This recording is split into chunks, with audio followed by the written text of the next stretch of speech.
And Maria, we're learning tonight that passengers on that plane actually restrained that pilot for about 40 minutes after he was apparently having that seizure. And tonight, a doctor is weighing in on whether or not that was a good idea.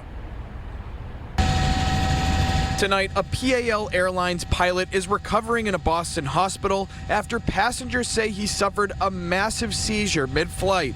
Sky 5 over the Air Canada plane as that pilot was brought down the stairs and put onto a stretcher. The moment the plane swerved, I knew something was wrong because it was not turbulence. It really felt like someone had jolted the controls. Rodney McDonald was on that plane with his family on their way from Newark to Halifax. One of the flight attendants entered the cockpit frantically, and a few moments later, he was dragging one of the pilots out of the cockpit. McDonald says the pilot was not physically in control, so he and 4 others tried to restrain him. It was a fairly strenuous 40 minutes of keeping him down and using as many seatbelts as we could to restrain his legs, arms, and chest. While all this was happening, the co-pilot worked to safely land the de Havilland Q400. If one or the other is incapacitated, the other one is fully trained to fly the aircraft either to its end destination or to get it on the ground immediately. All 61 passengers on board brought to safety.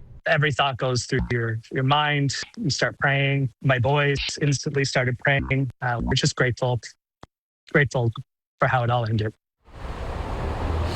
So again, that pilot, he was taken to a Boston hospital. We do not know his condition tonight. Again, this goes to show why there are 2 pilots in the cockpit at once. Those passengers, by the way, they were able to depart for Halifax, Nova Scotia later tonight with a different crew.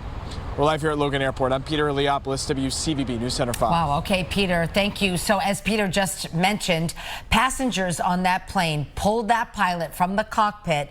Then they used those seatbelts to restrain his legs and his arms for 40 minutes while he was having a seizure. So tonight we asked a doctor if that was what should have happened. Listen. That's definitely not what to do. In fact, that's dangerous for the person who's having a seizure because it increases the risk of broken bones, soft tissue injury. Allow them to have a seizure. The vast majority of seizures self-terminate. And if you're able to roll them on their side, that's even better. That just reduces the risk of aspiration.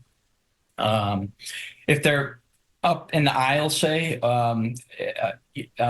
helping them down to the ground and turning on their side on the ground in the aisle is also a good idea. The doctor also says it's good that he was pulled away from those airplane controls, but it's best to help someone who is having a seizure by removing restrictive clothing or seatbelts and then supporting their head.